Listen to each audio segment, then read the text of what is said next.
ସମସ୍ତଙ୍କୁ ନମସ୍କାର। ପ୍ରିୟ ଛାତ୍ର ଛାତ୍ରୀ ମାନଙ୍କୁ ଆଜିର ଶ୍ରେଣୀକୁ ସ୍ୱାଗତ। ଆଜି ଆମେ ତୁମ ପଞ୍ଚମ ଶ୍ରେଣୀ ଗଣିତ ବହିର ଏକ ନୂଆ ପ୍ରସଙ୍ଗ ଉପରେ ଆଲୋଚନା କରିବା। ପିଲାମାନେ, ତୁମେ ପୂର୍ବରୁ ଯାତାୟାତ ଏବଂ କିଛି ସଂଖ୍ୟା ବିଷୟରେ ଧାରଣା ପାଇଛ। ଚାଲ ଆଜି ତୁମ ପଞ୍ଚମ ଶ୍ରେଣୀ ଗଣିତ ବହିର ଆମେ ସମସ୍ତ ଯାତ୍ରୀ 1 ଅନ୍ତର୍ଗତ ଆମ ଚାରି ପାଖରେ ଥିବା ବଡ଼ ସଂଖ୍ୟାକୁ ଖୋଜିବା ପ୍ରସଙ୍ଗକୁ ଆଲୋଚନା କରିବା। ପିଲାମାନେ, ଚାଲ ପାଠର ଆରମ୍ଭ ପାଠଗାରରୁ କରିବା। ଏଠି ତୁମେ ଦେଖୁଥିବା ପ୍ରତ୍ୟେକ ବ୍ୟାଗରେ 50ଟି ଲେଖାଏଁ ବହି ରଖାଯାଇଛି ଏବଂ ପ୍ରତ୍ୟେକ ଥାକରେ କିଛିଟା ଲେଖାଏଁ ବ୍ୟାଗ ରଖାଯାଇଛି। ପିଲାମାନେ କହିଲ, ଏବେ ପ୍ରଥମ ଥାକରେ 7ଟି ବ୍ୟାଗ ଅଛି ଆଉ ପ୍ରତ୍ୟେକଟି ବ୍ୟାଗରେ 50ଟି ଲେଖାଏଁ ବହି ଅଛି। ଏବେ କହିଲ, ପ୍ରଥମ ଥାକରେ ମୋଟ ବହି ସଂଖ୍ୟା କେତେ? ପ୍ରଥମ ଥାକରେ ମୋଟ ବହି ସଂଖ୍ୟା 350। ଏବେ ଦ୍ୱିତୀୟ ଥାକରେ 6ଟି ବ୍ୟାଗରେ ଅଛି। ପ୍ରତ୍ୟେକ ବ୍ୟାଗରେ ବହି ସଂଖ୍ୟା 50। ଏବେ କୁହ, ମୋଟ ବହି ସଂଖ୍ୟା କେତେ? ଦ୍ୱିତୀୟ ଥାକରେ ମୋଟ ବହି ସଂଖ୍ୟା 300। ସେହିପରି ଏବେ ତୃତୀୟ ଥାକରେ ମୋଟ 4ଟି ବ୍ୟାଗରେ 200ଟି ବହି ଅଛି। ଏବେ ତୁମେ କୁହ, ଚତୁର୍ଥ ଥାକରେ ଥିବା 8ଟି ବ୍ୟାଗରେ ମୋଟ କେତୋଟି ବହି ଅଛି? 400ଟି ବହି ଅଛି। ବହୁତ ବଢିଆ। ଏବେ ପୁରା ପାଠଗାରରେ ମୋଟ ବହି ସଂଖ୍ୟା କେତେ ହେବ କହିଲ ଦେଖ? ଏବେ ପୁରା ପାଠଗାରରେ ମୋଟ ବହି ସଂଖ୍ୟା କେତେ ହେବ କହିଲ ଦେଖି? ପୁରା ପାଠାଗାରରେ ମୋଟ ବହି ସଂଖ୍ୟା 350 ମିଶାଣ 300 ମିଶାଣ 200 ମିଶାଣ 400 ସମାନ 1250ଟି ବହି ଅଛି। ବହୁତ ବଢିଆ। ଏବେ କୁହ, 1250 ରେ ଏକକ ସ୍ଥାନରେ କେଉଁ ଅଙ୍କ ଅଛି? ଏକକ ସ୍ଥାନରେ 0 ଅଛି। ଦଶକ ସ୍ଥାନରେ କେଉଁ ଅଙ୍କ ଅଛି? ଦଶକ ସ୍ଥାନରେ 5 ଅଛି।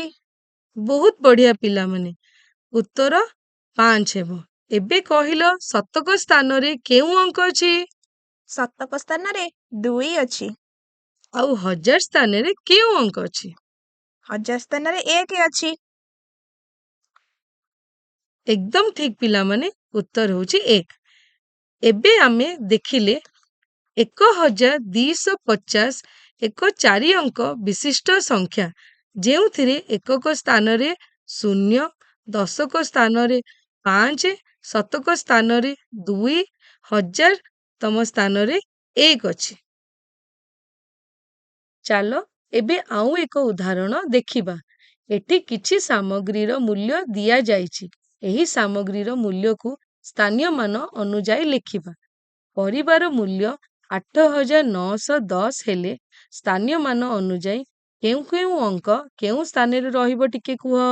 ଏକକ ସ୍ଥାନରେ 0, ଦଶକ ସ୍ଥାନରେ 1, ଶତକ ସ୍ଥାନରେ 9 ଓ ହଜାର ସ୍ଥାନରେ 8। ବହୁତ ବଢିଆ।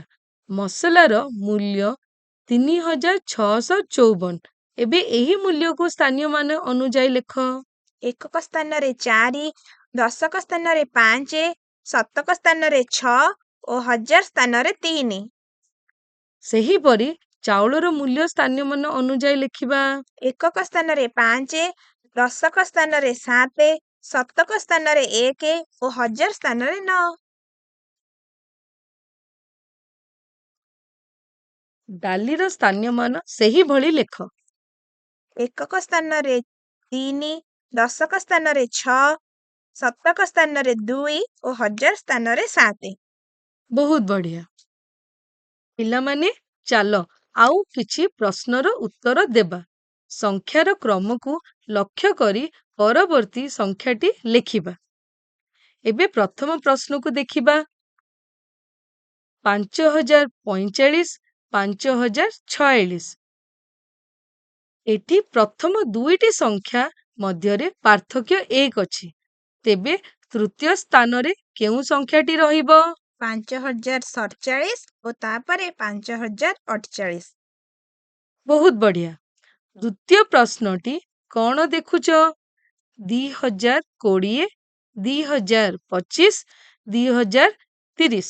ଏଠାରେ ଦ୍ୱିତୀୟ ସଂଖ୍ୟାଟି ପ୍ରଥମ ସଂଖ୍ୟା ଠାରୁ 5 ଅଧିକ ଅଛି ଏବଂ ତୃତୀୟ ସଂଖ୍ୟାଟି ଦ୍ୱିତୀୟ ସଂଖ୍ୟା ଠାରୁ 5 ଅଧିକ ଅଛି। ତେବେ ଏବେ କୁହ ପରବର୍ତ୍ତୀ ସଂଖ୍ୟାଟି କେତେ ହେବ? 2035। ବହୁତ ବଢିଆ। ଏବେ ତୃତୀୟ ପ୍ରଶ୍ନଟି ଦେଖିବା। 4020, 4030। ଏହି ଦ୍ୱିତୀୟ ସଂଖ୍ୟାଟି ପ୍ରଥମ ସଂଖ୍ୟା ଠାରୁ 10 ଅଧିକ ଅଛି। ତ ପରବର୍ତ୍ତୀ ସଂଖ୍ୟାଟି କେତେ ହେବ? 4040 ଓ ତାପରେ 10 ଅଧିକ କଲେ 4050। ଏବେ ଏକ ମଜାଳିଆ ପ୍ରଶ୍ନ। 1000 ସ୍ଥାନରେ ମୋର 6, ଏକକ ସ୍ଥାନରେ 4, ଦଶକ ସ୍ଥାନରେ 5, ଶତକ ସ୍ଥାନରେ 8। କହିଲ ଏବେ ମୁଁ କିଏ? 6854। ବହୁତ ବଢିଆ ପିଲାମାନେ, ପୁରା ଠିକ ଉତ୍ତର ଦେଉଛ। ପିଲାମାନେ ଦେଖ, ଏହି ସାରଣୀରେ କିଛି ଫୁଲ ମଞ୍ଜିର ମୂଲ୍ୟ ଦିଆଯାଇଛି। ସେହି ଫୁଲ ମଞ୍ଜିର ମୂଲ୍ୟକୁ ସ୍ଥାନୀୟ ମାନ ଅନୁଯାୟୀ ବସାଇବା। ସୂର୍ଯ୍ୟମୁଖୀ ମଞ୍ଜିର ମୂଲ୍ୟ 15304 କୁ ସ୍ଥାନୀୟ ମାନ ଅନୁଯାୟୀ ବସାଇଲେ କେଉଁ ଅଙ୍କ କେଉଁ ସ୍ଥାନରେ ରହିବ? ଏକକ ସ୍ଥାନରେ 4, ଦଶକ ସ୍ଥାନରେ 0, ଶତକ ସ୍ଥାନରେ 3, 1000 ସ୍ଥାନରେ 5 ଓ 10,000 ସ୍ଥାନରେ 1। ବହୁତ ବଢିଆ।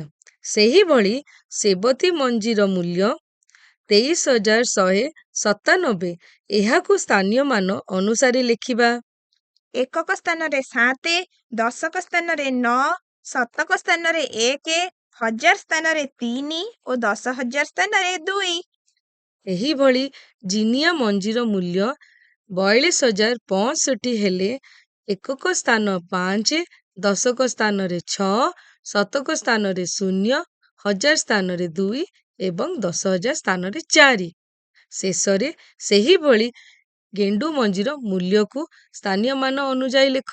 ଏକକ ସ୍ଥାନରେ 8, ଦଶକ ସ୍ଥାନରେ 1, ଶତକ ସ୍ଥାନରେ 2, 1000 ସ୍ଥାନରେ 4, 10,000 ସ୍ଥାନରେ 6।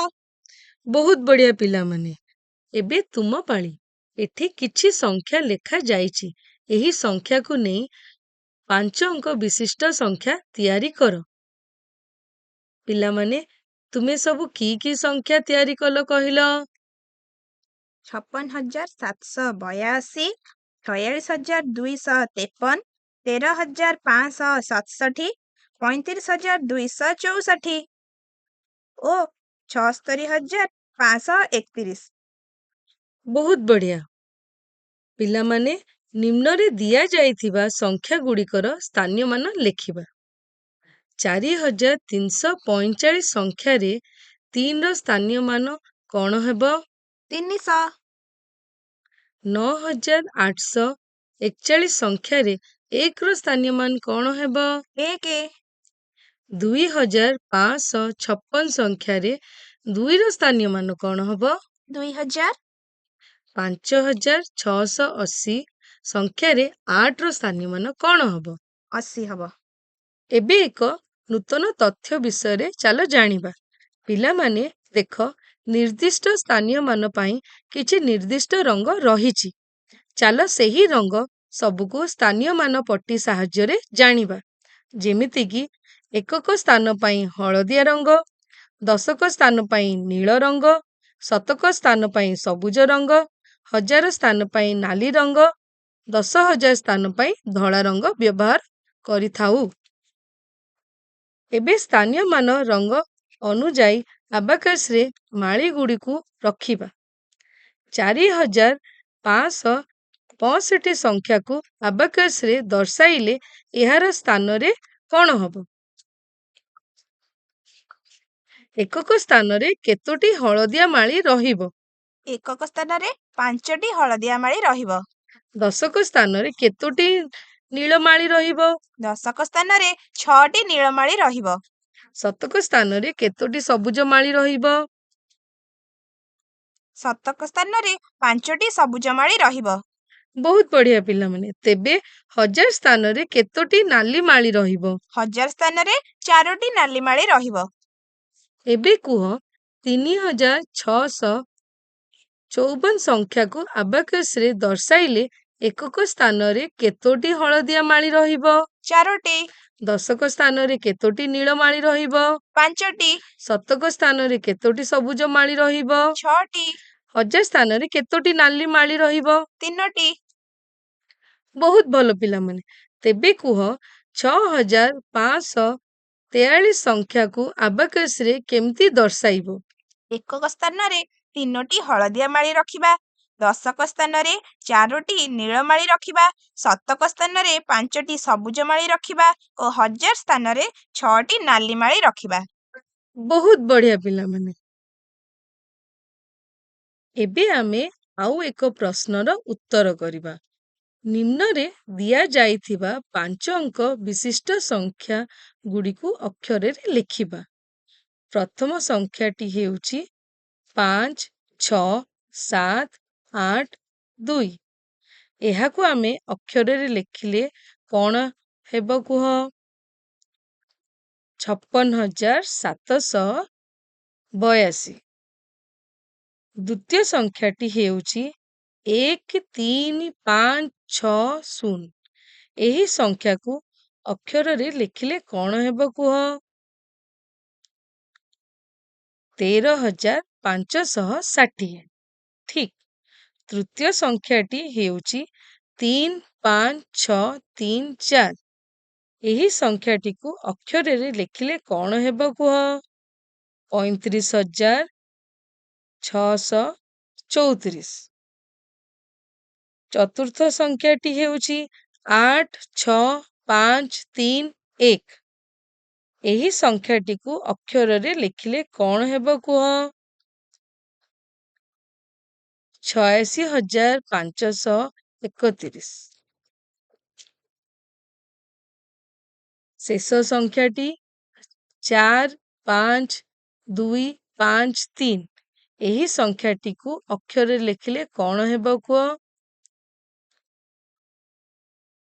45253।